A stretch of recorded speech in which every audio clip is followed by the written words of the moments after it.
Welcome to Keith and the Girl. I'm Keith Malley. I'm Chemda. Saturday, March 20th, silent trailers. Chemda knows nothing about movies, even less about celebrities. So she's the one that will watch a movie trailer on silent and describe the movie to us, famous comedians versus me. And instead of learning feelings like Chemda did, I watched movies my whole life. And that's what makes it such an exciting game. And then you guess the movie. And I think I describe it perfectly if you're just a regular person who cares about the finer things in life. Everybody can't be Tom Cruise, Chemda. Exactly. Everybody can't be. So guess which Tom Cruise I'm talking about. The Elijah Wood Tom Cruise. It doesn't go at all, but I love it. It's exciting and it gets the blood boiling. If I say one of the two kids in the movie where one of the kids is bad and the other kid is good, and Macaulay Culkin and Tom Cruise. See, you were close. All right. We're going to have Joe Firestone, Chris Gethard, Pete Holmes, Mara Wilson, Michael Lee and Black. So get your tickets now, keithandthegirl.com/tickets. All right. Today's guest, by the way, I've seen his interviews, Adventures in Moviegoing. Very exciting stuff. He was also a writer on King of the Hill. He was a correspondent on The Daily Show. HBO's Wyatt Cenac's Problem Areas. He was the Wyatt. Grammy-nominated stand-up is called Wyatt Cenac Brooklyn. Ladies and gentlemen, from Bob's Burgers, BoJack Horseman, Wyatt Cenac. Thank you very much. Thanks for having me. How you feeling? Being here. I'm doing okay. Yeah, just kind of continuing to move through this pandemic like everybody else. It seems some people are moving a little more than others. Some people have no problems being out and about. You see them taking pictures and videos. Do you ever, I look at myself like, am I just being a dork staying inside? Like, is the world moving and I don't know it? Do you ever feel this way? When I see people who are doing things like going on vacations and stuff like that, honestly, I get nervous about that. I feel like I've just tried to stay in New York and I've not gone into Manhattan that often. And every time I do find the hairs on the back of my neck stand up just a tiny bit. But yeah, I think I'm a little more of a cautious person like yourself. So I see nothing wrong with what you're doing. If anything, I support you. And thank you. Never leave your home, even when this pandemic is done. Don't feel like you have to leave.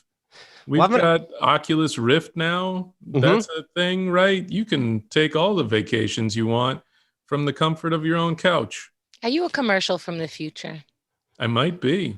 Okay. Whenever I do a podcast, normally podcasts, they have their sponsors for the show.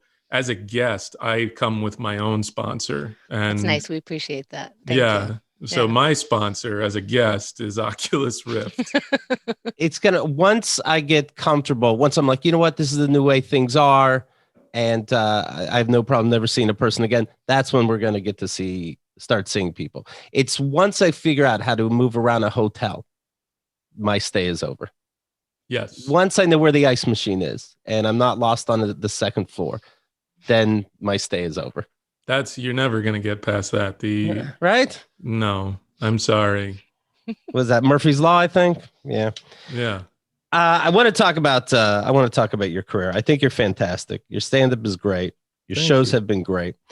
The very first entertainment job, do I have this right, was an intern for SNL.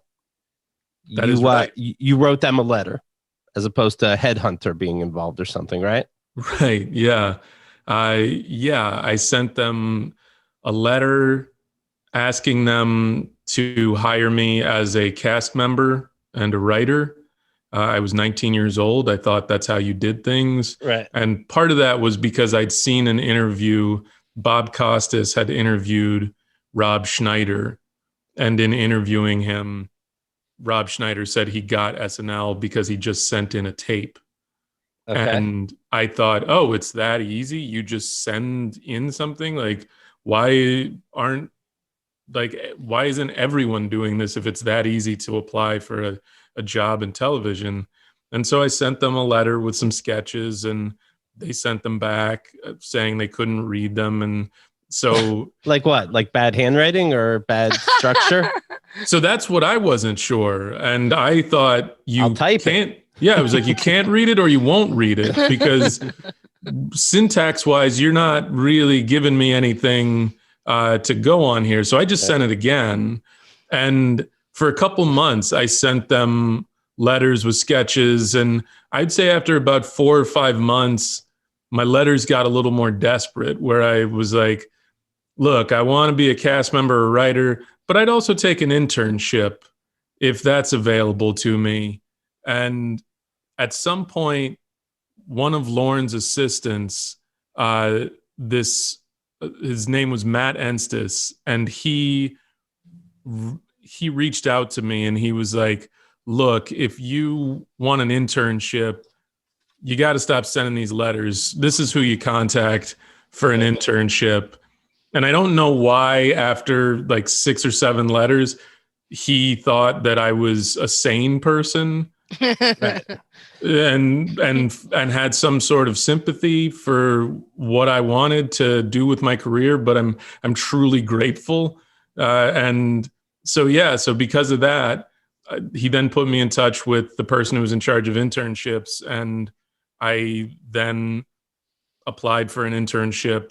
How do they test you as an intern to make sure you won't be a weirdo? Do they have you open the door for somebody that's really, undercover?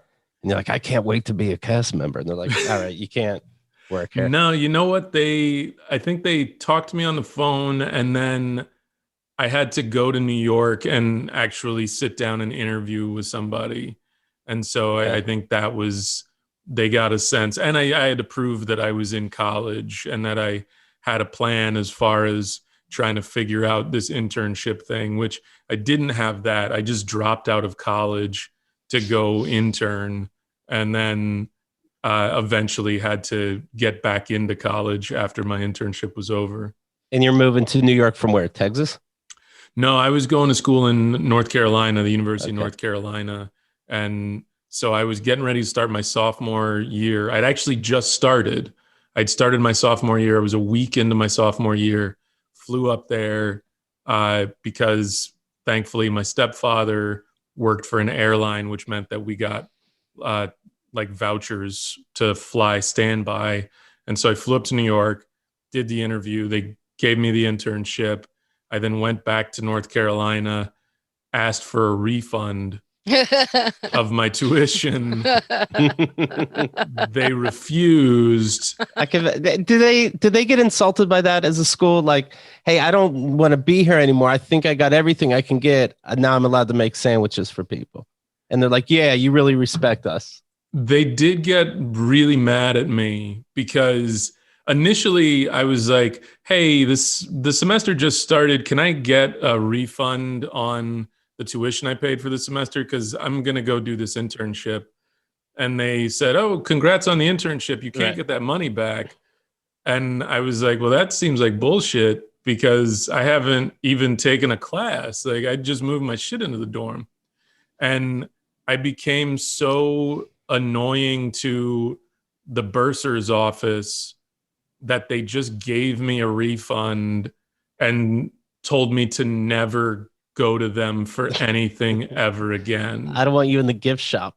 Yeah, no, it was a really weird thing where it was like, isn't this a good thing for the university that like I'm maybe the first person from this university to go to SNL for an internship that I got on my own? You all didn't help me do it. And now I'm going to go do this thing and you all want to be dicks about it. I feel like it's maybe like going to a restaurant and you sat down and you took a sip of the water. The water's free. Maybe you touched the bread, you were about to eat it, and then you said, you know what? I know I prepaid for this meal, but I don't think I ate anything yet. And they're like, yeah, but you touched the bread and the waiter had to bring you your water. So now work was done and you want your money back. And you're like, I think you have roaches. Like, we don't have roaches. I think I just saw a roach and I'm going to get louder about it. And they're like, why don't you take your money and never come here again? Thank you. Pretty much. Yeah. But in that, it's also the thing of like, hey, I know this is a prefix meal. Like, Beyonce's outside. Okay. She just opened the door and said, "Hey, you, I would like to perform a private concert for you and some of your friends." Oh, is that what an internship at SNL feels like? It's exactly like that. When you're 19 and it's and you're not doing well academically, it is the equivalent of a private Beyonce concert. Would you get able to get glimpses of celebrities behind the scenes?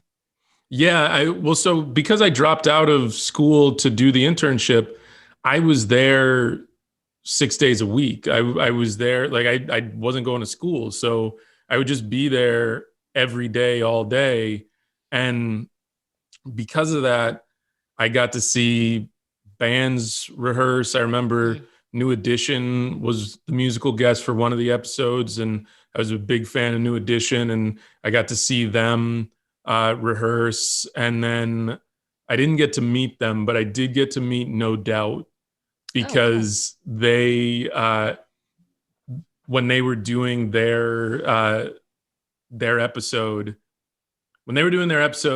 they needed somebody to go get an extra drum kit for them. And so a limo brought them to the show, because they would always have a limo bring everybody to the show when it was time to tape. And so the limo brought them, and I was told to get in their limo, and it was going to take me to some music rental space where I would pick up this extra drum kit, load it in the limo, and bring it back. And so because there was this weird limo handoff happening, it was this strange thing where No Doubt gets out of a limo and we all kind of say hello to one another. And then I get into their limo and then come back later. And I'm like, I have your drum kit. And so I had those little weird experiences when I was there. And then I got to get Honestly, to know the cast members. I really think No Doubt is telling that story right now also. Yeah, no, they are definitely. So you got the drums, right? No, that was the thing. I totally failed. He just stuck his head out the root sunroof like, I made it! Yeah. Beyonce, come on! It was like, drive me to the Bronx. Let everybody see how I'm doing. Drive around with my friends. With you being a potential writer at the time, if you weren't already writing things for yourself, was it very exciting seeing the cast and the writers 2 a.m. on a Thursday? Are you like, we're breaking all the rules? Like, this could be me someday. Was that exciting or not exciting? It was thrilling. Okay. It was so cool to see everything get built and to see people working and writing. And I was like weirdly fortunate when I got there. It was Tracy Morgan's first season on the show, and Tracy kind of took a shine to me and was like, hey, like, come up with some sketch ideas for me. And so I would pitch sketch ideas to Tracy, and he would hand you back the letter going, I'm sorry, I can't read this. Well, he didn't like any of my sketch ideas. And I remember one of them because I knew who Tracy was prior to SNL, because there was a show that would come on after Showtime at the Apollo. It was the Uptown Comedy Club, and it was a sketch show, and Tracy and Jim Brewer and Flex and Joe Claire, and there were all these comedians that came out of that show. And so I knew Tracy, and Tracy had this character that he did there called Biscuit. And the whole thing with Biscuit was that Biscuit was this kid, but played by Tracy. And his whole thing was like, people would be like, so why do they call you Biscuit? And he would be like, because I'm a biscuit away from 300 pounds. And that was kind of his thing. Imagine he was a doctor, by the way. Do you know what I mean? Like, you got to go into comedy with that voice, don't you? But so I had an idea at the time. It was 1996, and there was a presidential campaign happening between Bill Clinton and Bob Dole. And I had pitched him this idea that Clinton and Dole both show up at the same school as like a press event. And because Clinton, at the time, we all thought he was charming, every kid loves him and no kid wants to go hang around Bob Dole. Right. And so Biscuit is the one kid who gets stuck with him. And it was just like this sketch where, at some point in the sketch, Tracy would always sit on somebody's lap and they'd be like, oh my God. And so it was like, oh, it's Norm Macdonald as Bob Dole and Tracy as Biscuit. And I remember pitching it to him and he was just like, I don't like it. And then, and I pitched him a few more things. And ultimately the things I pitched him, I would write out and I gave them to Colin Quinn, who was like, these are funny. You should give them to Mike Shoemaker. And I would later, after I left the internship, gave them to Shoemaker, and they actually flew me back out to consider me for a writing job because of those sketches. And then they fly out, and then why did they tell you no? It's like you flew me out. What I do? Blow an interview? Well, I had just graduated college. So I finished the internship. I went back to school, finished school, and then I graduated, and Mike Shoemaker had remembered those sketches and Colin had reminded him. And so they had me resend the sketches. I had to write like one more, and then they flew me to New York. I had never interviewed for a job like that before. I didn't know what to do. I remember I asked my stepfather. But I wonder what you would do. I wouldn't know either. They'll say, do you have more sketches? I go, no. They go home. I go, that could have been an email. But also I didn't have an agent. I didn't have an agent or a manager. And so I didn't know how any of these things were happening. And the person I was dealing with, I was on my own, just kind of like hearing things from Lauren's assistants. And so it was like, okay, coordinate this with Lauren's assistant. And then I would call Lauren's assistant and be like, hey, have they made a decision? And I went through the entire process like a person applying for a job at a Best Buy. I showed up to the interview in like, I didn't wear a full suit. A polo? But I'd asked my stepfather, who doesn't know anything about this shit.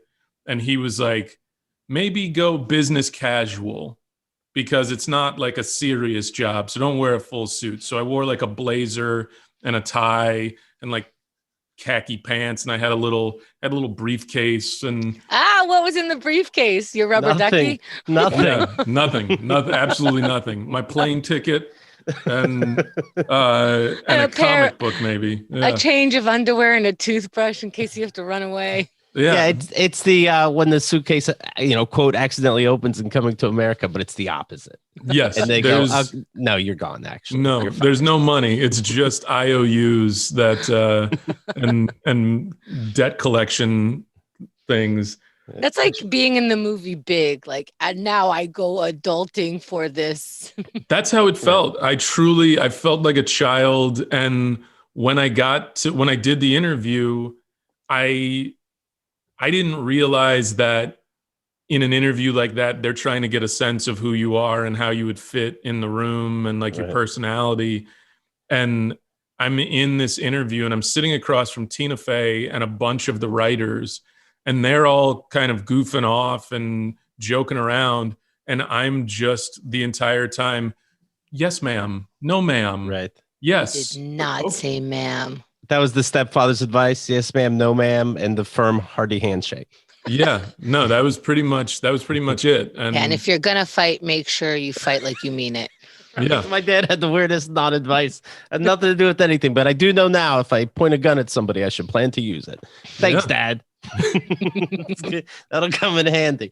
When you move to New York, do you have money saved up, or does SNL give you a place to stay? They don't as an intern, do they? No. Right.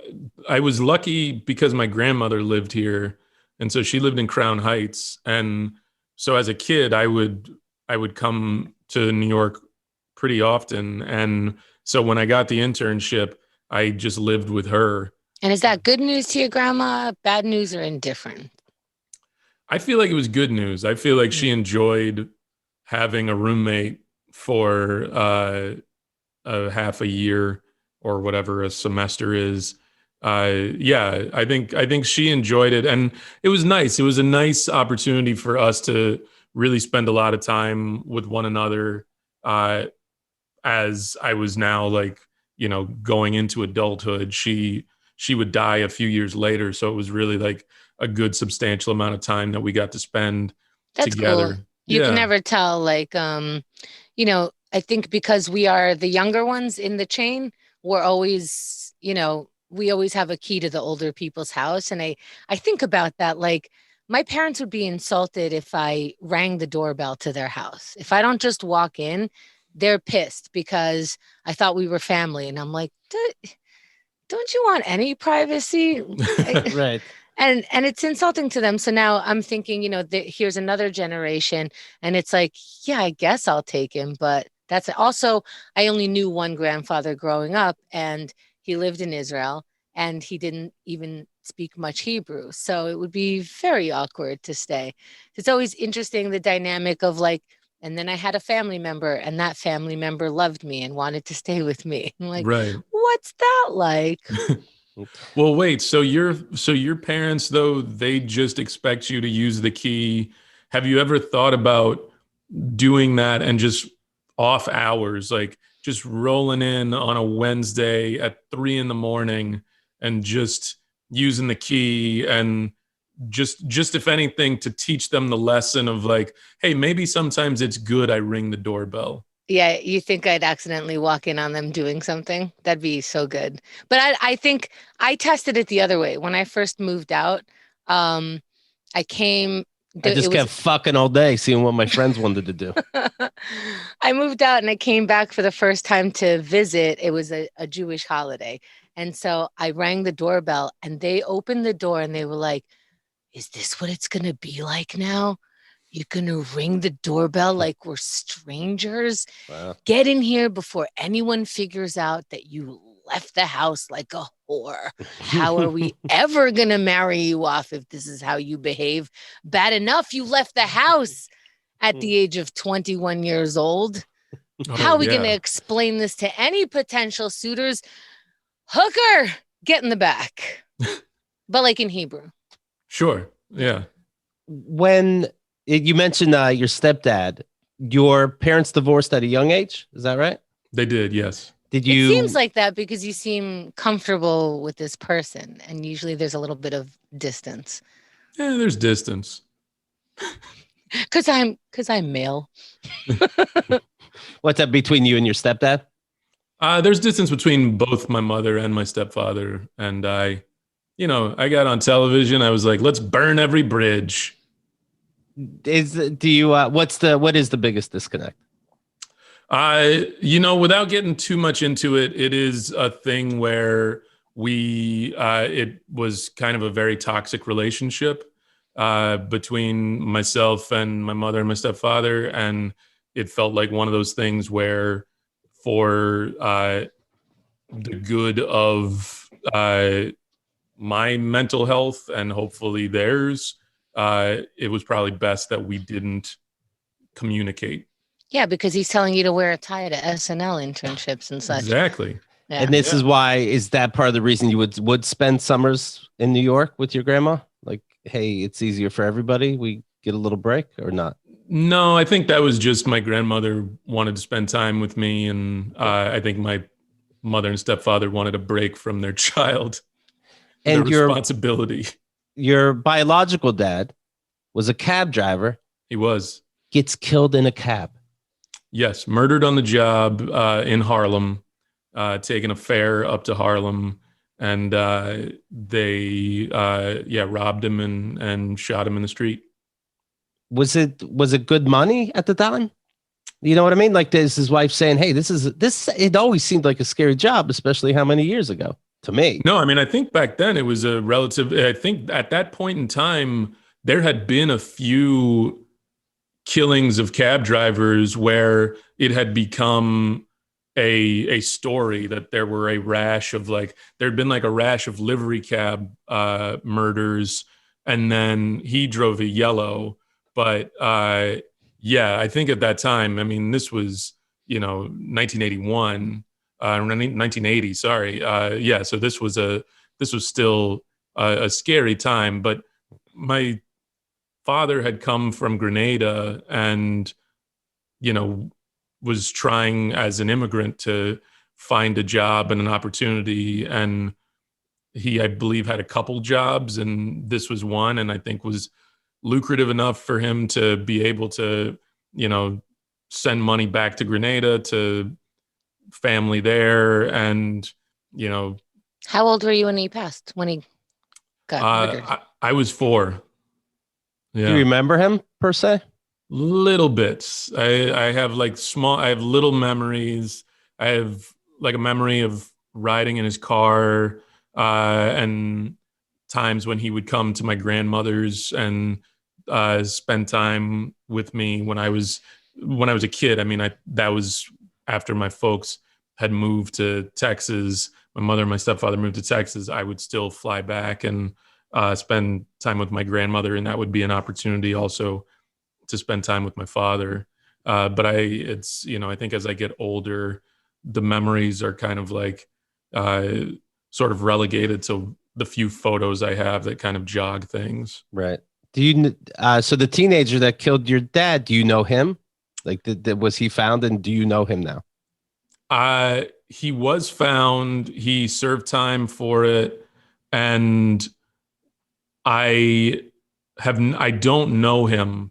I have tried to reach out to him. I heard about your letters, Yeah, no. Well, it was a thing when we were making Problem Areas. We had talked about, one of the things we talked about in the first season of that show was, we talked about policing as a whole, but we were talking about just the criminal justice system and the idea of restorative justice, and just this idea that, like, when someone commits a crime, the state kind of takes over and decides what their punishment should be, but also their debt is repaid to the state and not to the individual. And because of that, the state determines, okay, well, you've served your time, but also now that you're, released, you can't vote, you can't really, you can't rent an apartment easily. You're not going to be able to get a job easily. So you really set up to fail as a person who has theoretically been rehabilitated. And since it's going to be difficult to get a job, get an apartment, be able to do many of these things, the easier thing for you to do is probably go back into criminal activity. And what happened with this guy was, as a kid, robbed and murdered my dad, got out, struggled to find work, wound up selling drugs, got pinched for selling drugs, continued to get pinched for small things, never murdered anybody again, was just doing small things to presumably take care of himself and possibly a family. And to me, there was something about that I found interesting, which was that in no way brings me any sense of, like, it doesn't bring my dad back, and it doesn't bring anything. It doesn't make me feel any sense of closure or anything like that. If anything, what it does is it turns him into a victim of the circumstance of killing my father. And do you debate about interviewing him? And then you think, well, no, there's got to be a fucking line. I wanted to interview him. One of the things that we did in the show was, throughout the course of the season, we would talk to people in what we called an interrotron, which were just these like 2-camera interviews. And it would just interviews that I did, and people would kind of like just add layers and texture to the stories that we were telling. And they were the same people. And so in the first season, we had like an NYPD officer named Edwin Raymond, and Bill de Blasio, and an activist named Janetta Elzie. And so we had all these people, and I wanted him to be one of these people to talk about what it is like to be criminalized, and then ultimately get to a place where we would reveal over the course of the season, by like episode 7, when we wanted to talk about restorative justice, have him reveal that he was the person who killed my dad. and just kind of have a conversation about like, here's this person that I presented to you for 7 episodes, just as a human being, talking about what policing is like, giving their opinion, giving this, and then ultimately get to this place of like, oh, and by the way, this person who's been through the criminal justice system and had their experience, you've now experienced them and maybe had some empathy for them as a human being. Now here's this cherry bomb that I just threw in, which is you maybe relate to me as a person, and now you relate to this person too. And this person did one of the most horrific things possible that they could do to me and to my family. And now, what is that? Let's now look at this idea of what justice is, and let's have a conversation about that. And so I wanted to talk to him, and I wanted to talk to him and be able to kind of like do that, because I thought it would be a powerful way to. How'd you try to reach out? We contacted him. We reached out. We had great researchers on the show. And does he go, I see you as a correspondent on the Daily Show. I know you'll act like you're on my side and make me look stupid. He refused to speak to me. I spoke to his uncle. He refused to talk to me. Did he say why? His uncle said that it's a trick and you're going to shoot me. No, I don't think he'd really shoot him. But also, like jokes aside though, no, it's this is serious, because it really did. It really bothered me that like his uncle was like, he says he didn't do it. He didn't, like he says he didn't do it. He won't say who did do it. He won't, and he wasn't taking any responsibility for it.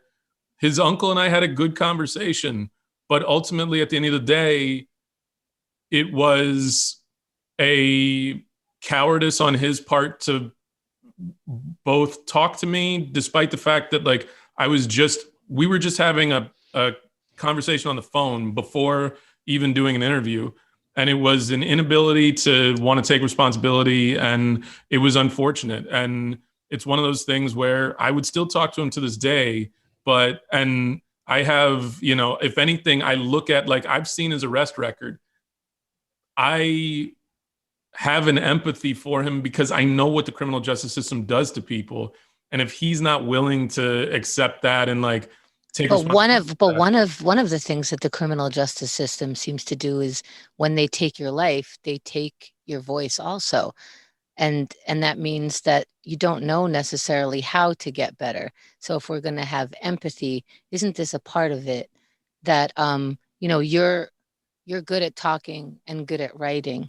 And I don't know that he's had the opportunity to be good at that kind of communication at all, because his whole system of communication has been broken down. And like, phrasing it like you said, a victim of your dad's murder, because everything gets fucked up.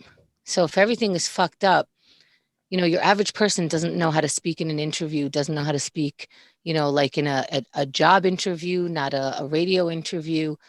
So that fear on top of like, maybe this is a gotcha thing. Maybe I only know for someone to have this kind of empathy when they're trying to backstab me. And I'm not defending any of this. No.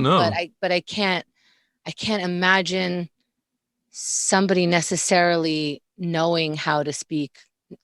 Just because their perspective is so clear to us doesn't mean they will know how to do the thing that we're asking. Oh no, you haven't really been rehabilitated.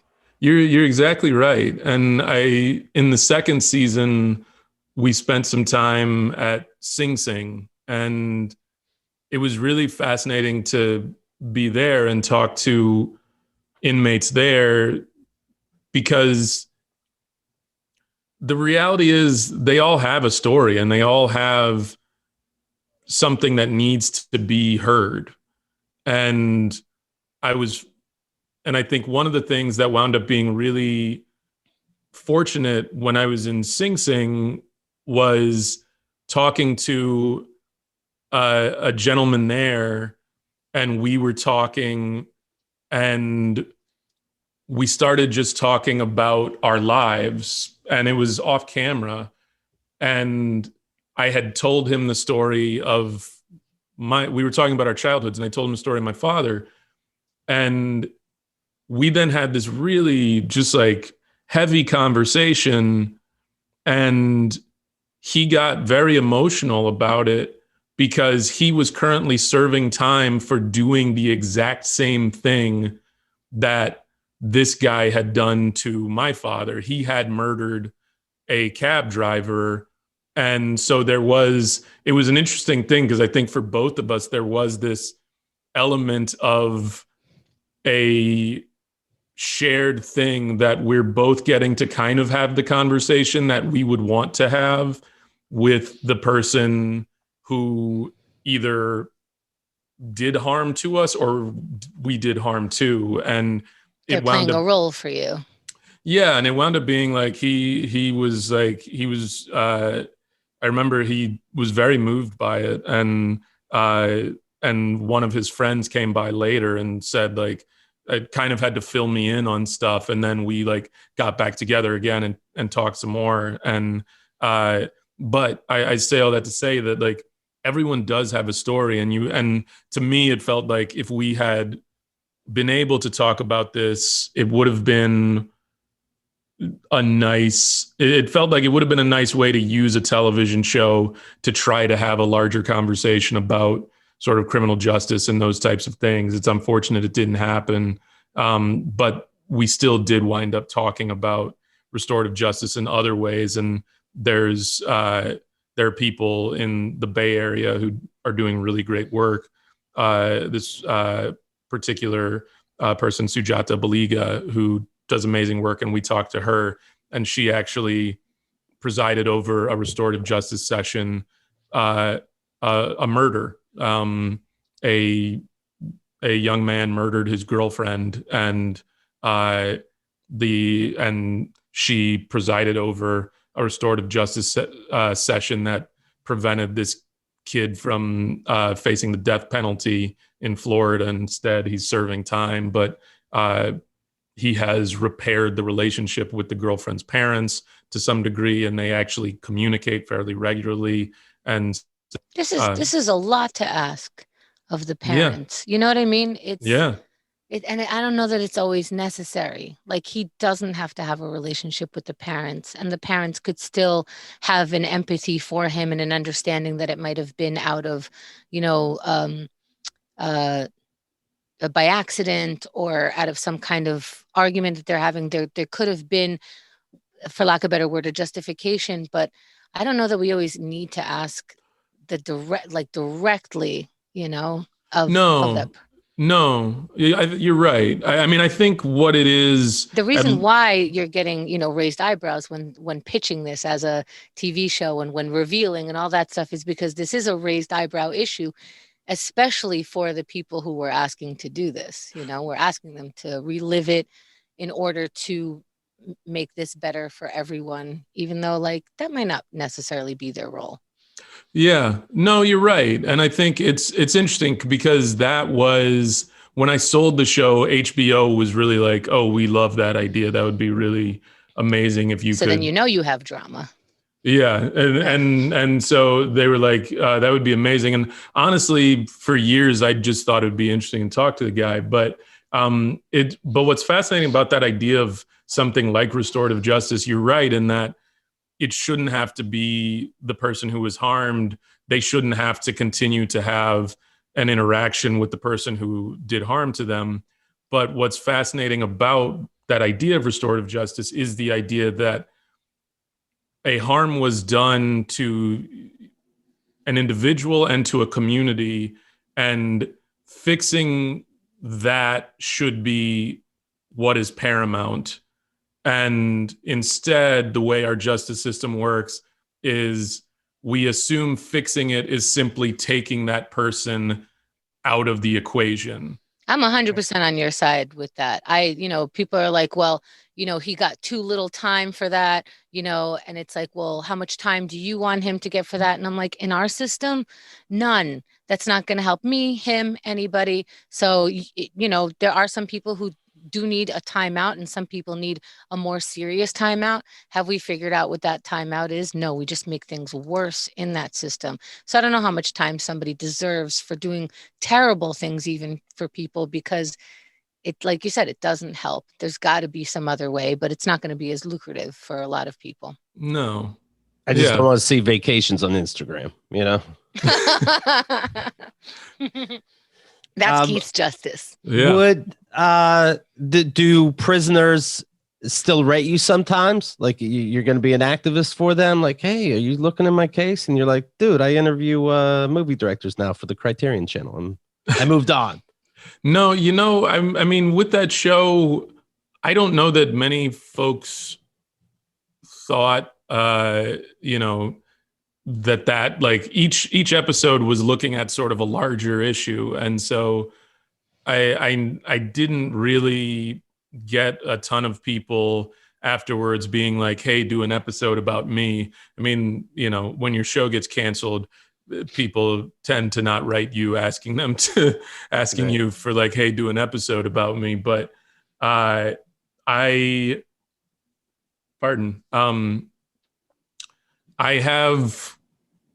have kept in touch with one of the formerly incarcerated gentleman who was at Sing Sing, who's now been released, and he and I caught up a little bit when the pandemic first started over email. And then the idea was, you know, I think in those early days, we were like, this will last 2 months. And then after that, we should go and, you know, grab a lunch. And as we're still kind of trucking through this pandemic, I hope when it is, you know, safe to go hang out with people, I hope to catch up with them.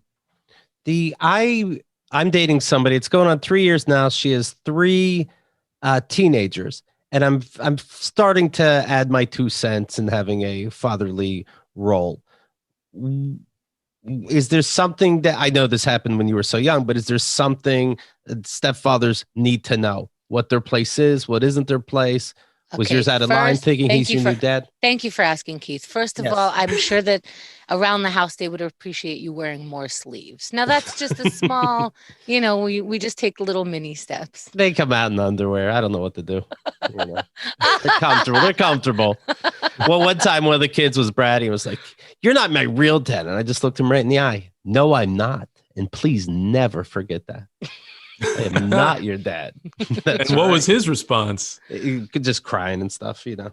They quickly run to the room. So yeah. And you said he's a teenager when that happened? Yes. Yeah. So Keith is doing the right thing, right, Wyatt? Right. I don't have any answer for you. I think it's really just about having a good relationship with those kids and just really trying to, you know, not try to, you're not their boss. You know, you do have to be the one in charge, but I'm not their boss, but my, their mom does want me to say, can you tell them to go to bed?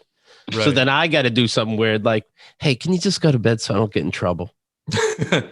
Yeah. I when it comes to kids, I don't know. I think to me, it feels like at the end of the day, if you hug them too much or you hug them too little, you're gonna fuck them up either way. So then maybe the answer is ask them how they want to be hugged. They probably speak your language, right? They know English. Yeah, I'm sure they can answer. It doesn't seem it sometimes. Like they wouldn't look at me like I'm a fucking weirdo and I go, how do you like to be hugged? Like a 10 hug, or point on the chart where you like to be hugged and for how long and what duration. Speaking of the Daily Show, you were there for 3 seasons with Jon Stewart, right? That was a great segue. Thank you. That was, no, I was there for more than 3 seasons. I was there for almost 5 seasons. 4.5 seasons. Is being a correspondent seems so tough. Meaning, you know, you have an agenda in your head while you're talking to this person. They might not be clever enough to get what's going on right away. Did that part ever make you nervous? Yeah. Doing the field pieces was definitely a strange thing. It was, I think the first few times you go out there, there's this sense that you're being manipulative. Like at its core, it's a prank. You're pulling a prank on somebody, and it's a shitty feeling. And we would talk about it all the time that, those first field pieces, your stomach is in knots. And I remember my first field piece sitting across from a person, and I could see his eyes getting glassy. And I knew that look of like, oh, this guy is terrified and may start crying. Right. I'm a comedian. This is not, I did not. The opposite, right?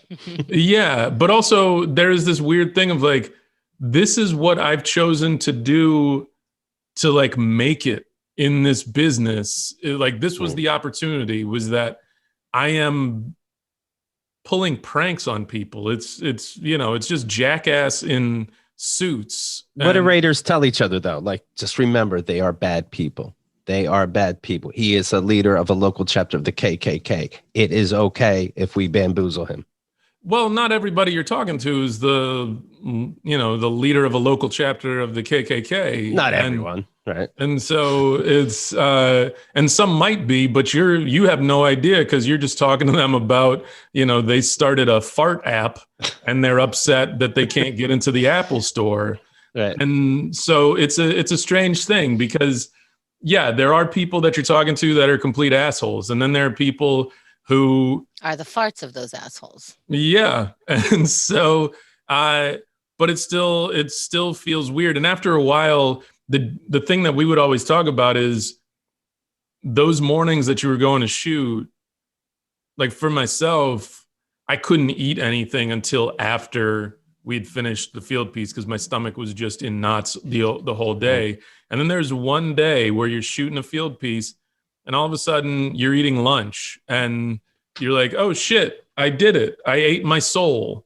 And that was the joke internally that we had with one another was like, oh, hey, today I ate my soul. And you'd be like, congratulations, look at that. Good for you. And so, yeah. Did anybody ever hit you up like, hey, you made me look like a piece of shit and I actually gave you a free subscription to the Fart app? The person who got the angriest at me, but did not reach out to me, but reached out to Jon directly was PETA. I angered PETA. What? Who angers PETA? I did. They're not Buddhists? I feel like they're very calm usually. No, they're not. They're not very calm. They're very angry, and in their anger, but they don't eat meat, and meat makes you angry. So that's you would think, but they are so they're so driven in their mission that they sometimes lack a certain ethical empathy for human beings. I'm joking, right? Oh no, I know you're joking. Okay. I cannot end this show and have him walk away thinking that I. No. But they did it. So years ago, I did a stand-up bit about how PETA had done a thing called the Animal Liberation Project, which was like a photo campaign where they would take moments in human history and compare them to things going on with animals. So they took like a slave in shackles and put it next to a photo of an elephant at the circus in shackles. And then they took a photo of... Holy shit. They took a photo... holy shit real quick? I'm sorry to interrupt, but holy shit. My God. It gets better or worse. They did better if you're on a TV show, worse if you're just a human. Yeah. They did a photo of bodies at a concentration camp in a pile of bodies and put it. Oh wait, can we guess? Someone like Kate Moss on a beautiful glamour magazine cover. No. Okay. They did a mound of dead pigs. Oh, right. Animals, not human beings. Sorry. Yeah. I lost focus. Yeah. But also very weird to be like, okay, we're going to compare dead Jewish people to dead pigs. Right. Feels even more so like, oh, that seems like you're really not doing any research there. And then, and so they had all these photos. They had photos of, photos from the civil rights movement, and then comparing it to, other things. Like there was a photo of a kid in a cage, like presumably at the border, next to like a monkey's hand on a cage. And they had done all these things. And so I had talked about it in a stand-up routine. And then when I was working on the show, PETA decided to do a thing where they ran a campaign where they were suing SeaWorld as being in breach of the 13th Amendment because they were saying that whales were slaves to SeaWorld. And holy shit. So we did a field piece where I got a person from PETA to sit down with me. And when I was doing research on this representative, I discovered that she owned a dog and she had photos of her and her dog.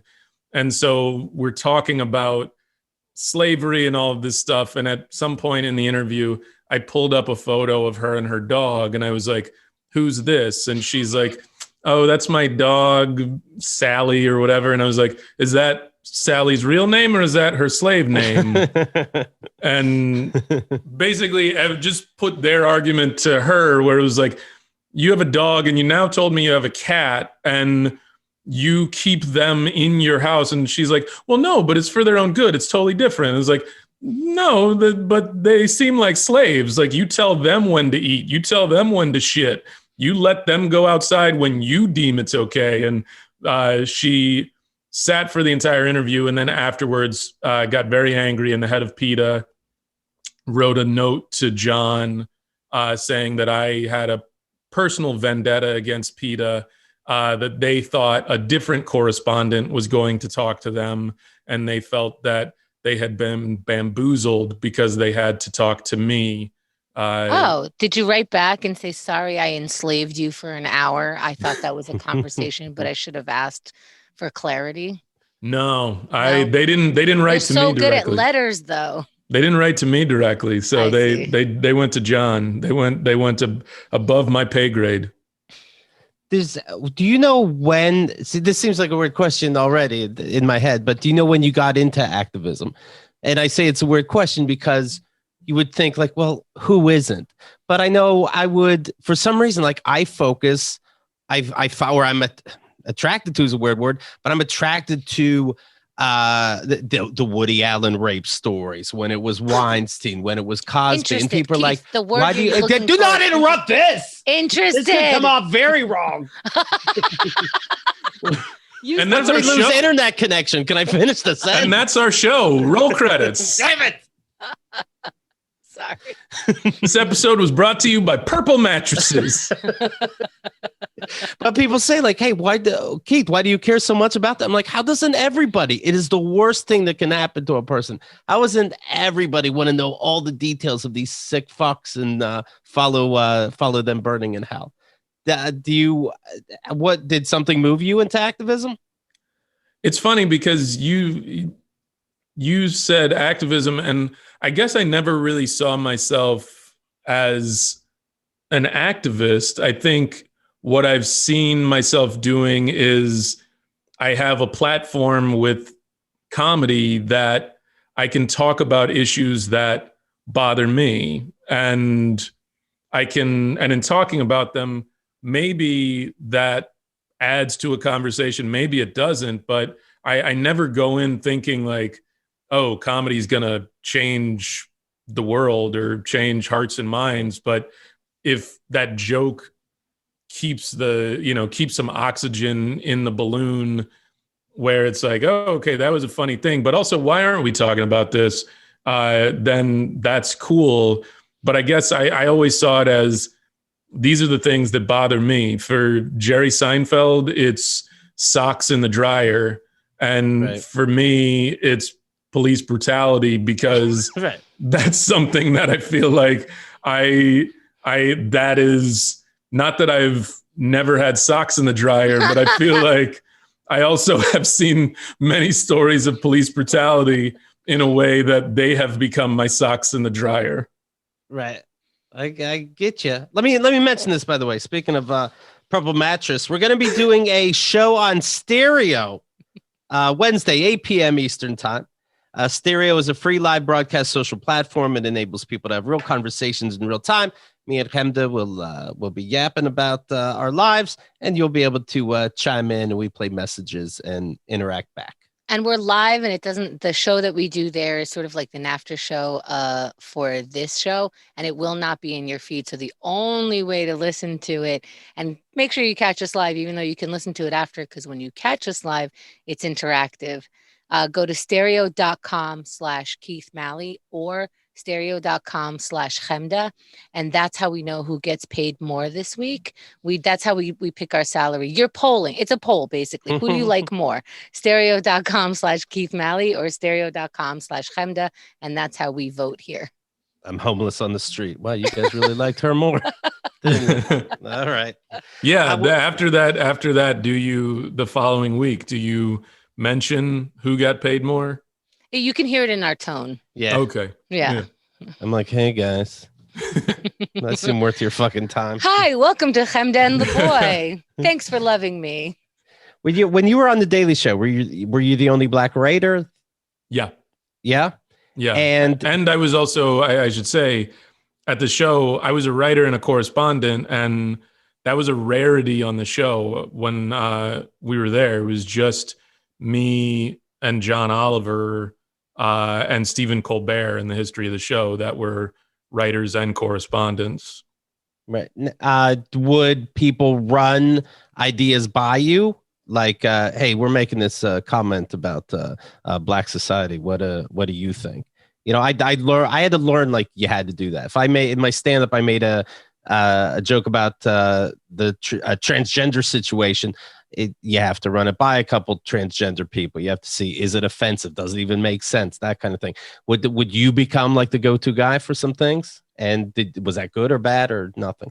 There was an element of that that would happen. Sometimes it would happen after something had aired, and sometimes before, and it was never a particularly comfortable situation, because it feels you are tokenizing somebody in that way. It was tokenizing to me, that it makes my existence here feel as though I am here only to answer your Black questions.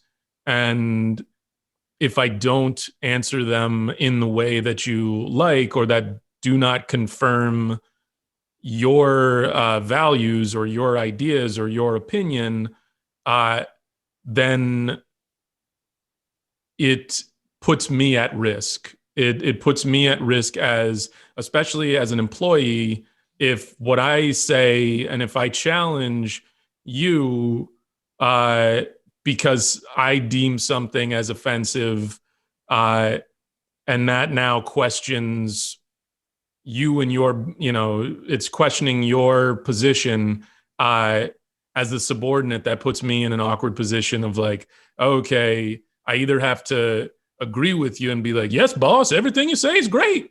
Or I say something and I challenge that.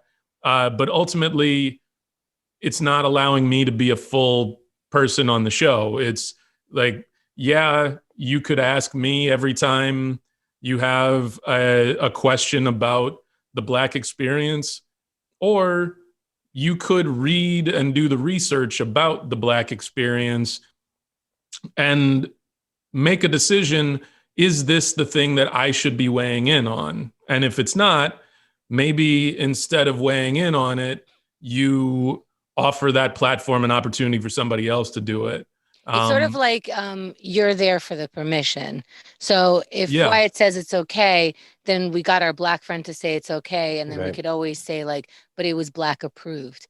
There's also the being the representative is like if I'm the only woman on a podcast, let's say, and we're talking about an issue between men and women, then I have to know all the answers for women or I'm another dumb bitch. So the problem is and then when I don't agree, when I'm like, I get why you would think women are like that, but I happen to not be like that.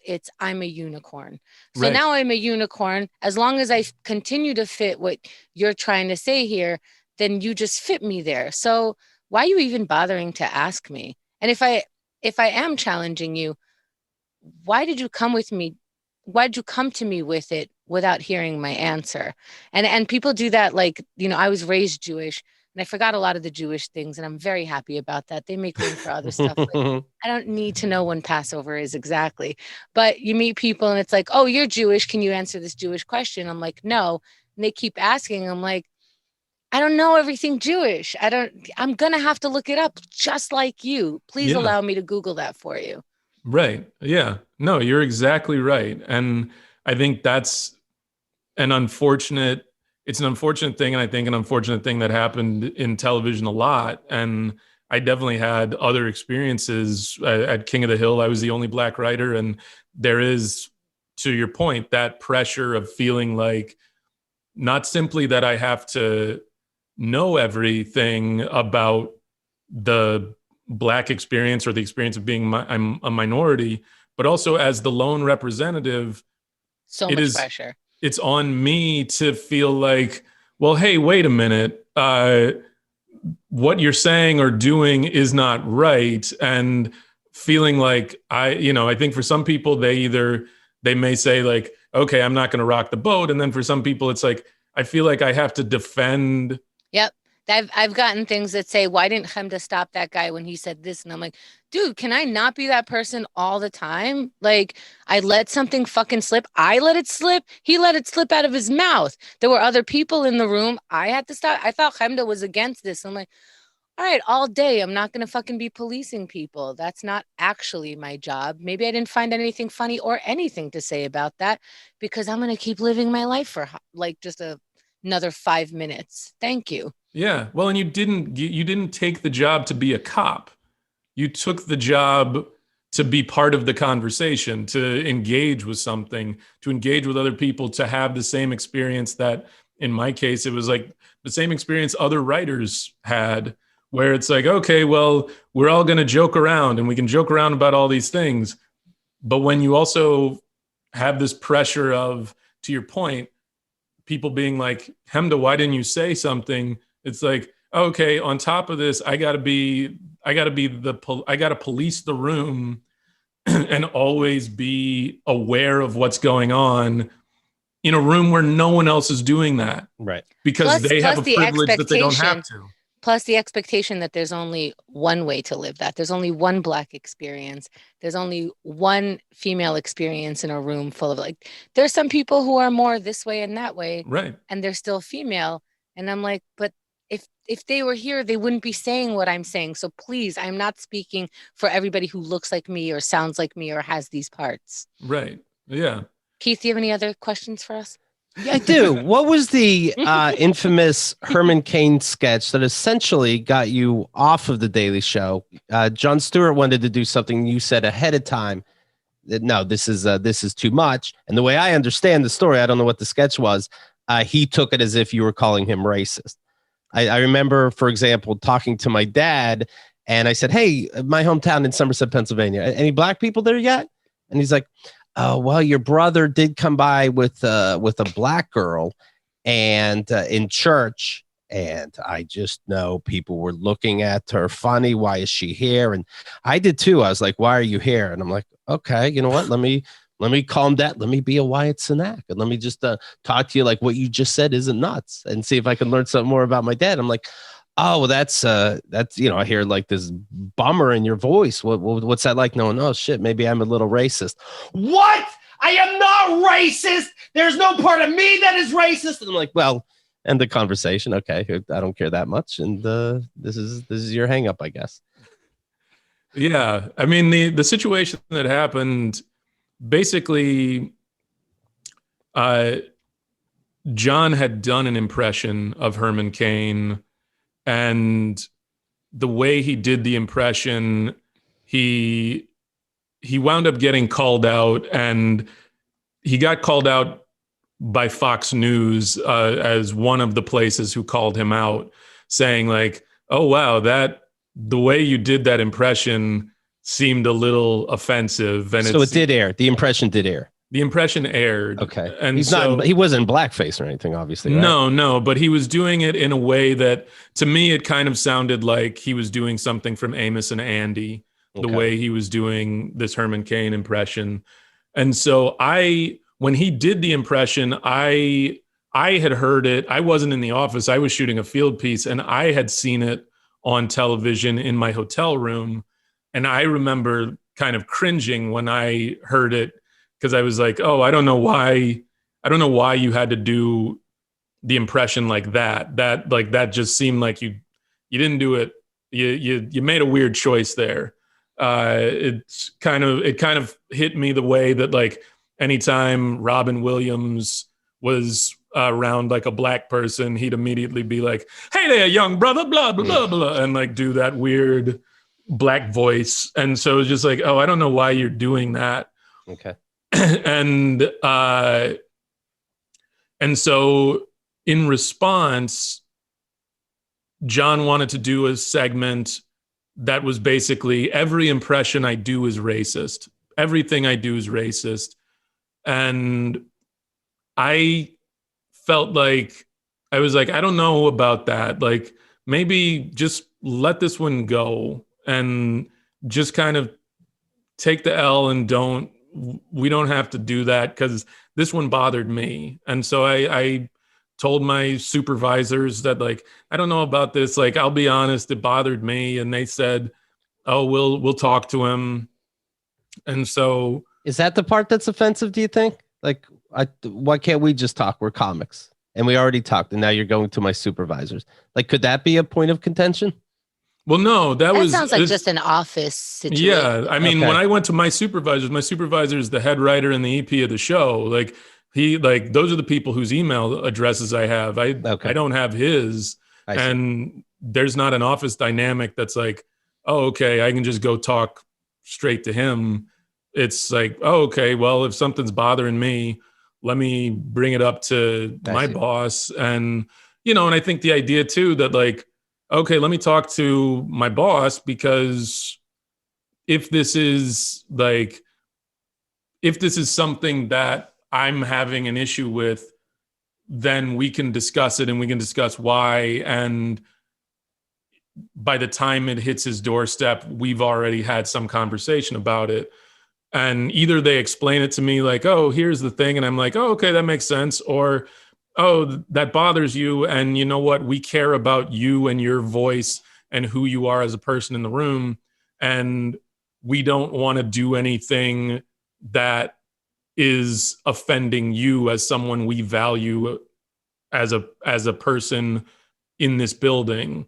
And so they said they would talk to him. We got into the writer's room, and this idea seemed to still be moving full steam ahead. And so to do it again, to do this, like, everything I do is racist. And I got really confused, because I was like, well, my supervisor said they were going to talk to him. And I kind of thought this was, right. and nobody's come back to me to say, like, oh, we're still pushing ahead.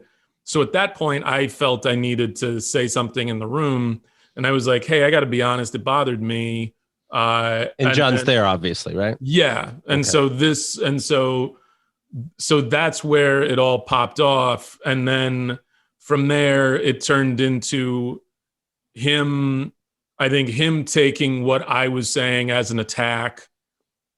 And he immediately went into a position of defensiveness, and his defensiveness included him raising his voice and then ultimately screaming at me, leaving the room, and leaving me in a position where I was unsure whether or not I still had a job. I thought, what was he screaming at you? how did it escalate?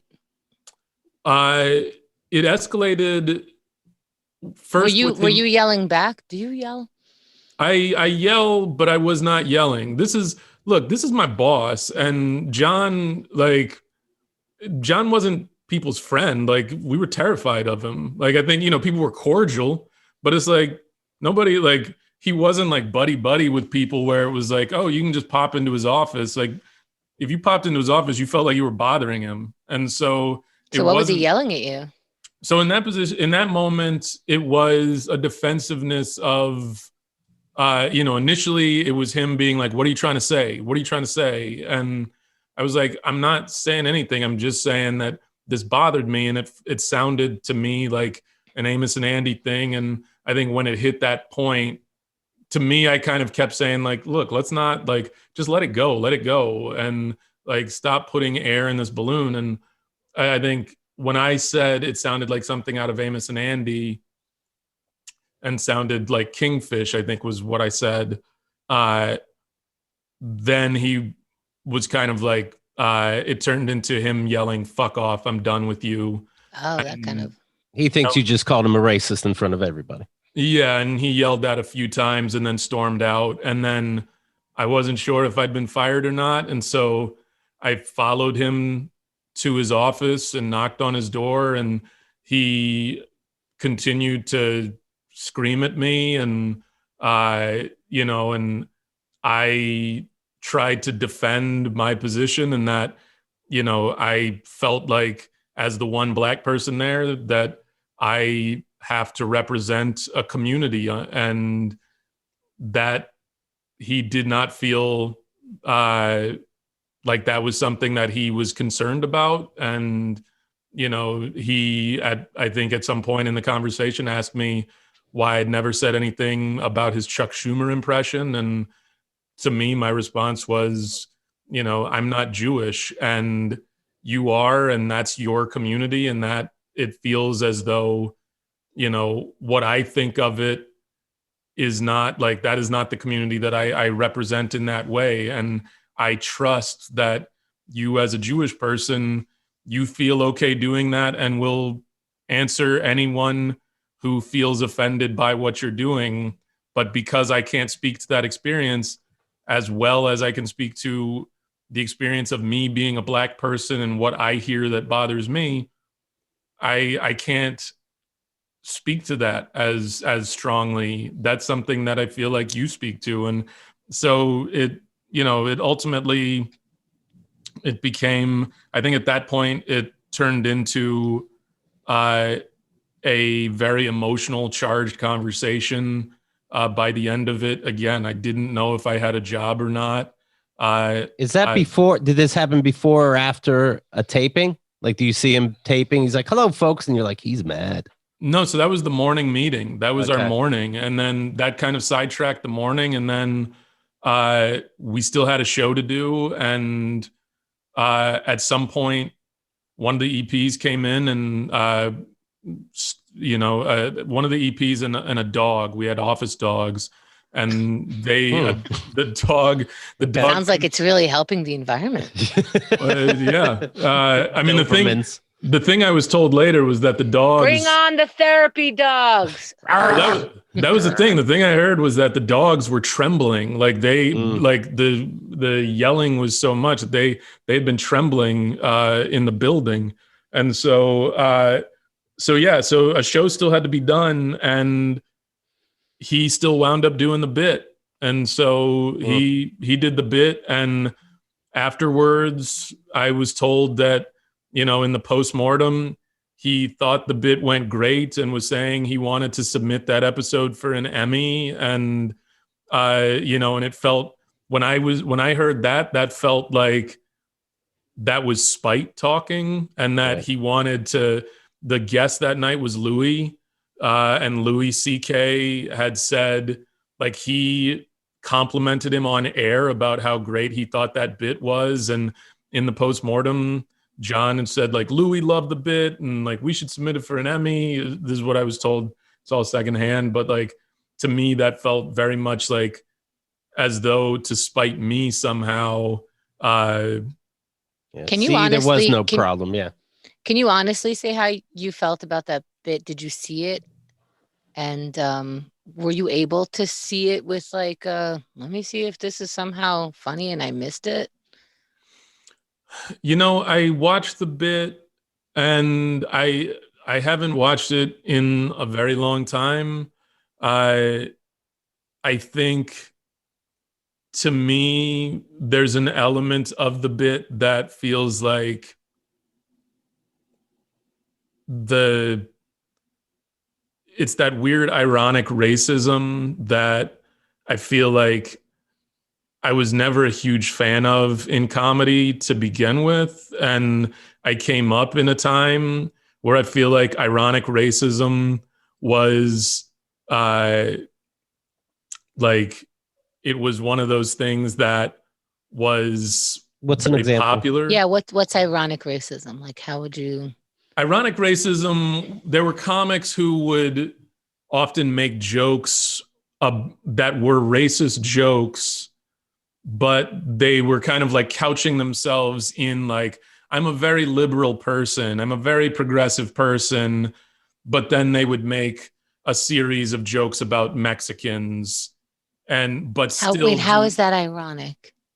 I think for them, the irony was that, like, I don't actually believe this. And I feel like Sarah Silverman has talked a lot about this, that early in her career, she has talked about how she used racism and kind of created a character that would be naively racist, and has disavowed that character, I think now, and talks about it. And I don't want to speak for her, but I feel like comedy at that time, there were a lot of people kind of doing that sort of a thing that was like, oh, okay, I can, Louis C.K. did it. Louis C.K. would say nigger. And, and it was that idea that, like, it's okay for me to say it because I'm like you. I'm progressive. I'm liberal. It's that I'm not saying it with hate in my heart. And so it was that kind of ironic racism that I feel like I saw in the comedy scene that to me just felt like racism. And so it wasn't anything that so to do a bit that's like everything I do is racist, to me just felt like, I don't know that's really, that doesn't strike me as funny. It just struck me as a thing that's like, you're just giving yourself a pass to continue to say and do things that other people would be reprimanded for. Is it ironic that our listeners are now Googling that bit?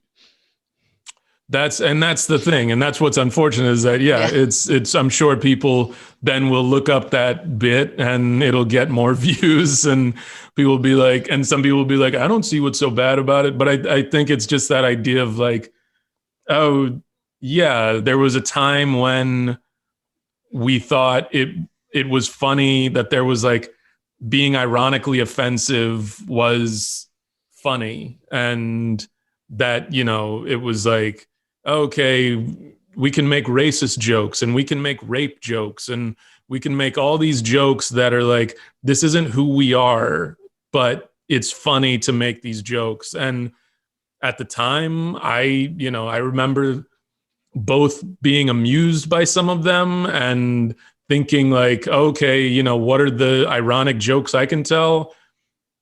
But then also feeling like, oh, wait a minute, there's something about this that doesn't feel right. And it feels like it's punching down. And then when all of a sudden you don't know your place, does somebody say, hey, don't worry about corresponding too much? Just like, do they throw you at some desk and the paperwork doesn't go anywhere? Like, what happens for your rest of your time at Daily Show? Just keep in mind, Keith hasn't worked in an office really. Right. And so he thinks firing is like, hey, don't worry about coming to work too much. Right. If I ever fire Keith about anything, I'd be like, hey, maybe stop worrying about this too much. So after that, I So I still had a job. I learned after a while. I think it took an hour or two to realize I hadn't been fired. I still had a job.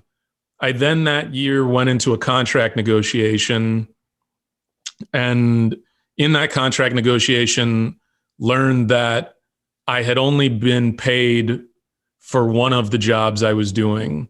I was a writer and a correspondent, and I was only being paid for one of those things for 3.5 years. And so at that point, my reps were like, oh, hey, maybe we should talk about, paying him fairly.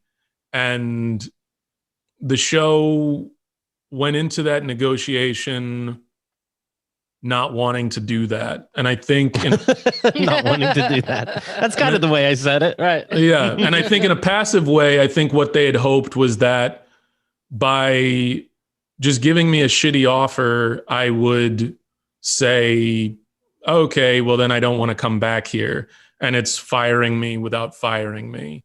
What ultimately happened was I said, well, look, if you're only going to pay me for one job, then I guess I'll just do one job. And so my final year at the show, I wasn't a writer on the show, which hurt. I still was in an office with writers. I was still in the writer's wing of the building.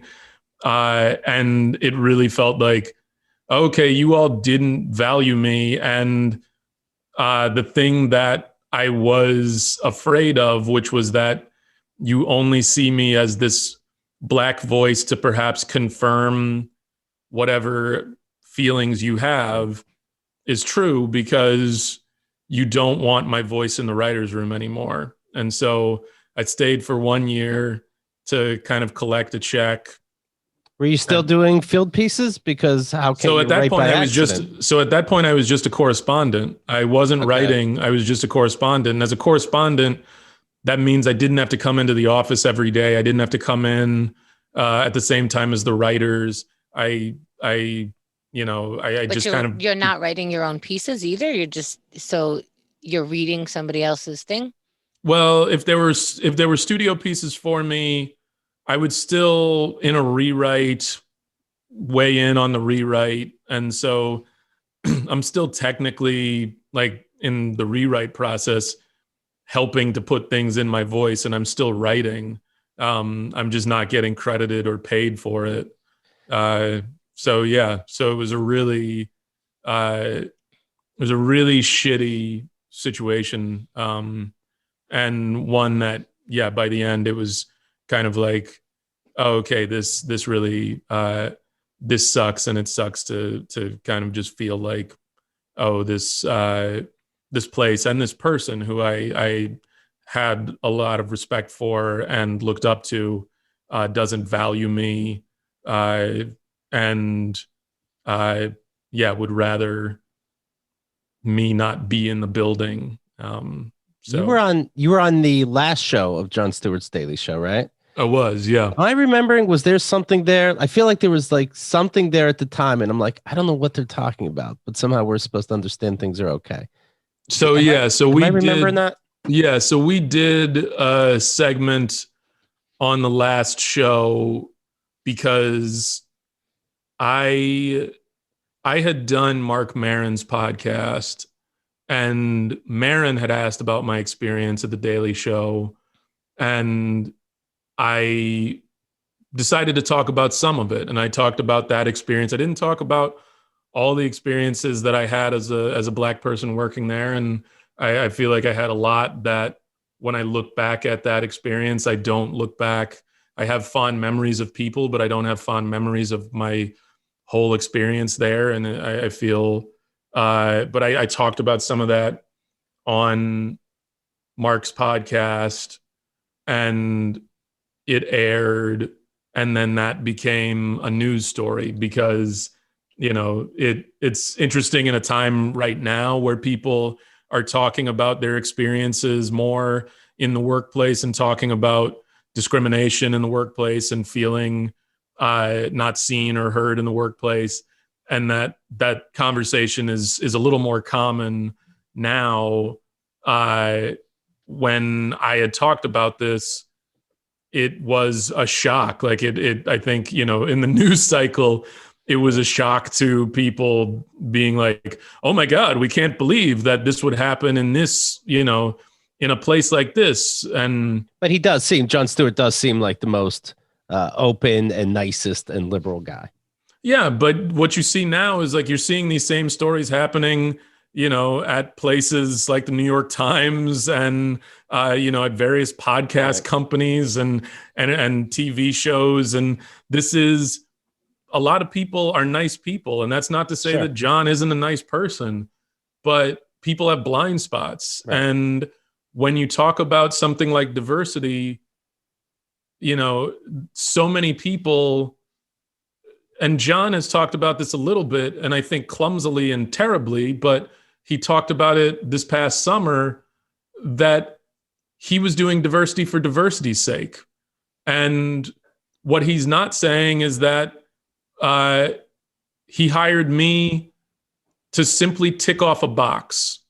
Right. And when you're doing that, the thing that he's not saying is he didn't take my humanity into consideration more. He didn't think about what it truly means to create a workplace that is a diverse workplace, and what that means, what internal work you have to do, not just as the boss, but from an infrastructure standpoint, to say, okay, we want new voices in here. And well, if you're the only Black person, then you're not working with any Black people. Yeah. So, yeah. Everyone else gets to say there's a Black person in my office, and you get to go, not me. Yeah. Right. So other than that last show, if you even count that, because you know it's kind of fake. Just sort of put the loop on it though. So I did Maron's podcast, and Maron had asked me if I was going to do the last show, and I said I don't know. I don't really feel like I want to do it.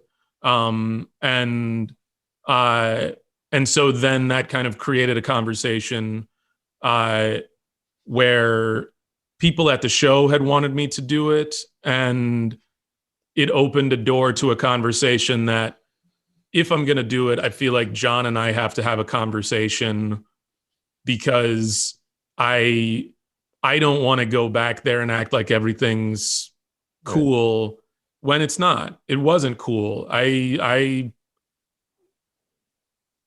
had a lot of, I felt I had a lot of bad feelings. A place that, you know, helped catapult me in my career, I look back with, and it's, you know, I don't have fond memories. And so it's like, okay, yeah, we need to have a conversation if I'm going to come back. And so we had. That's got to be so tough though, especially, you know, I mean, what was right before that, King of the Hill, and then your SNL internship. So there, you know, hey, what's feels right and wrong, but at the same time, I know I'm lucky to be here. Am I right to say that? Yeah, there's an aspect of it that's I'm lucky to be here, and there's an aspect of it that's like, and yet this place makes me feel not particularly seen, and feels like there are moments that are truly offensive that I have endured, and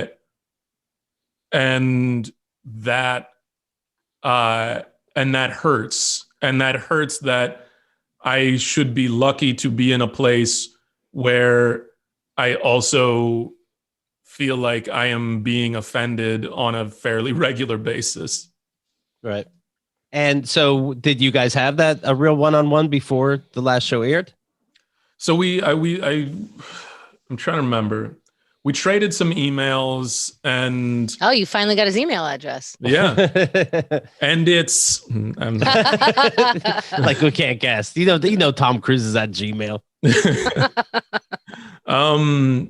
So we had a little bit of a back and forth, and then at the show we saw one another and kind of talked a little bit and hugged, and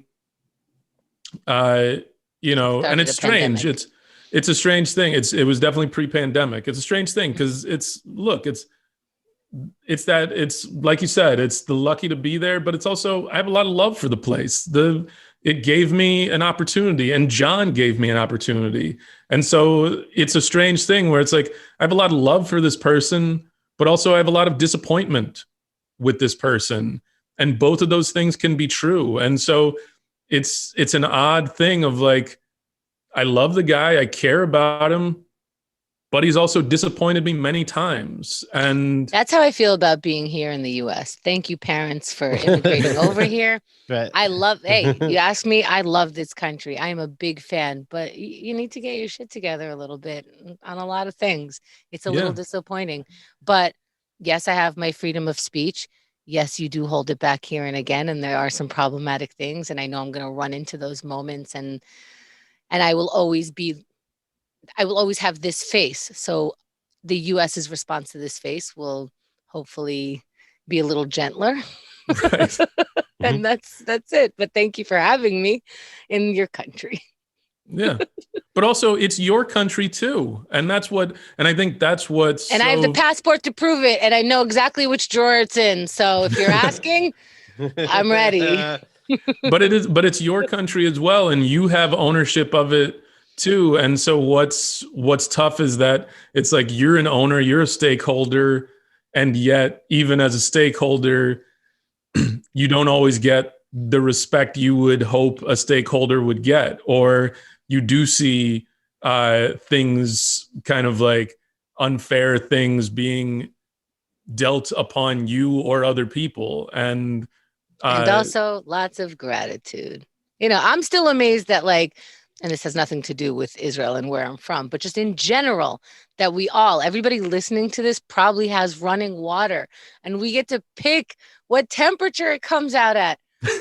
Oh my God. Next time you're in the shower, please lose your mind a little bit that you get exactly the temperature water coming out at the speed that's just endless seeming. Amazing. Yeah. I just go out did we all just smoke? What just happened? I just felt good for a minute. It feels good to say that. Just these little things that are really amazing, but also the other things exist as well. Yeah. And also be disappointed that, yes, you can control how hot or cold your water is, but that there are other people in this country who live not that far from you who can't. Right. And we could also be disappointed in Texas completely. We can do that. All at the same. Yeah. It's very interesting that I get to have this shower, and I'm totally fine with walking by a person that clearly lives right there on the street. And I'm like, guess that's your life. Okay. Anyway. Right. Starbucks. Yeah. But also it's a system. It's a top-down system thing. It's like, it's not like, yes, feel bad, but also it's that strange thing of like how like fixing it is a thing that's like, you can't just fix like getting that person hot and cold water. It's like, okay, there's a whole system at work here that needs to be addressed and needs to be fixed. By the way, that person is listening.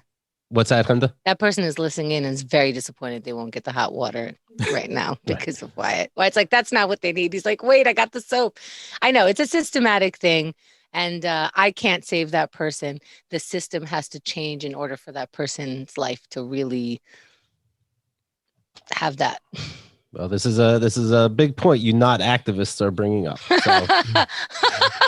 Yeah. And also legalize weed. Thank you.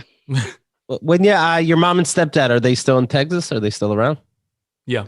And were they having troubles with the heat and electricity and all that, or they do okay? I think I assume they were. Gotcha. I hear you, buddy. All right. Yeah. Hey, when Herman Cain passes away from COVID after visiting those Trump rallies, is it extra weird for you personally? Like, that was a big part of my life in a way. No, because it was never about right. It was never about him particularly. Like it was an impression. It was that like you saw this black person and did this voice to them. Again, I go back to the Robin Williams thing. Like, if you ever watch Robin Williams do his black voice, it just is like this jive talking thing he does for anytime it's just like, oh no, I just see black people in this way. And that's, I think, the thing that's like, oh yeah, that's what's that's what's problematic is like, I never saw myself as like, I'm defending Herman Cain. It was a thing of, You're getting it wrong. You're getting it wrong. I think like when people are like, why don't you have a sense of humor? It's, I have a sense of humor. You're getting it wrong and therefore it's not funny. So there's a little element that you don't know about this that you're getting wrong and it's throwing your whole joke off. Yeah. And you're falling into a pattern, and it's a bad pattern that has existed. I think it's that thing of like, there was a time when I feel like people would do like either Johnny Carson impressions or like Jerry Lewis impressions. And it wasn't just comedians, but like it would be a thing that kind of, it kind of crossed boundaries where people would do that like Johnny Carson, like, that weird, wild stuff or whatever thing he did. And I feel like it became a trope. Right. And it was a comedy trope. And Jerry Lewis as well. And I remember the show Community actually had a really good joke about it where Gillian Jacobs' character was doing a Johnny Carson impression, and one of the other characters was like, "Oh, you're doing Johnny Carson," and she was like, "Who's that?" "No, I'm doing Jon Stewart." And it was a thing that like, oh, John, I've seen John do that impression. I've seen so many people do that impression, and it's a trope. And in the same way, doing an Amos and Andy type of voice for a Black person is a trope too. Doing that Robin Williams jive talk voice is a trope. And those voices, what you are doing, like with Johnny Carson, that's one individual where you're saying, okay, I'm mimicking this one individual. With a jive talking voice or an Amos and Andy voice, you are sort of taking like a caricature of Black people and you're saying like, this is how Black people sound to me. Or if you're doing it with women or gay people, you're saying, oh, they all sound like this in my mind. Yeah, I used to say like, why are people, when they do an impersonation of me, my voice is high? It's deeper than Keith's. Yeah. So you're just doing a female voice. Up here. Hi, I'm Chemda. Right. Thank you, Wyatt. And and by doing that, you're perpetuating this stereotype, and you allow it to continue to have oxygen and air. And now in that same way, going back to that Community joke where Gillian Jacobs' character had no idea who Johnny Carson was, but recognizes it as something that Jon Stewart did, there are other people who will continue to do that and to carry that legacy of that sort of voice forward with no knowledge of like, oh, wait, it was started as a thing to mock Black people in a very derisive way. And now we are continuing a legacy of that. And so to me, that was what it was always about, was that idea that you're still carrying on this legacy of mockery that is offensive, and you're still giving it oxygen, where you could do an impression of Herman Cain, but really try to do Herman Cain and find those mannerisms. Plenty of white people have done impressions of Obama, and they're not offensive because they go into Obama's actual mannerisms. They're just talking in his cadence. And, it's not like, hey, yeah, this is me, Barack Obama. I was the 44th president. Like, and the minute somebody does that, it's like, okay, yeah, you crossed the line there. Right. That was pretty funny though. It's weird. Yeah. Well, but yeah, I get you. Yeah, it is that those. I remember being young and those cringeworthy yo-yo-yos, and I'm like, oh, yeah, all of those. I mean, that's when I think about some of the things that I sat through, like all the yo-yo-yos and rap hands that every time it would happen, I would fucking roll my eyes, and it was just like, the fucking white guy who knows nothing about rap, who's pretending like I'm down or whatever. And it was just like, I fucking hate this joke, and you keep doing this joke, and I don't want to lose my job, and you seem to love this joke more than you love me as an employee. Right. So I will keep my mouth shut. Are there any projects where you're waiting for this pandemic to end that you're just itching at? Hopefully. I feel like I kind of went into the pandemic. I had sort of assumed when my show ended that I'd maybe sit out for a year, and I'd sit out for a year and figure out the next thing. And then the pandemic hit. All right. And it was kind of like, oh, well, I guess I'm still sitting out. So hopefully as some things lift, I enjoy late night as a space to do stuff, and I'd like to keep doing that. I had made, when we were making Problem Areas, I made a proof of concept for a puppet show that I shot. And during the pandemic, we actually put it up on YouTube, and I posted it online. And, hopefully it'd be nice if there was some interest there. It's basically a puppet show about a sort of a 1960s Star Trek-like version of the future, where but just focusing on all the expendable characters that die. Awesome. Right. And it was called Yellow Bellies. All I heard was Star Trek. I'm in. All right, yeah.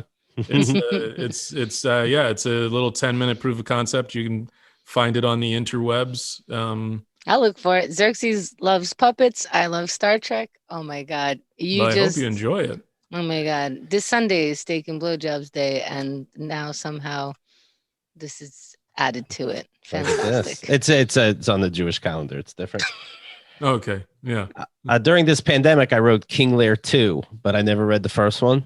So I don't know if it's going to be offensive to people, or I don't want people to feel beholden. Like, do I have to read the first one? I'm like, you don't. No. So did he die? It's like everybody dies now that I think about it. In mine, he's alive. So I hope he doesn't die in the first one. I mean, he could also be a different King Lear. He probably is, because he's like, I am the King Lear, and he doesn't rhyme a lot.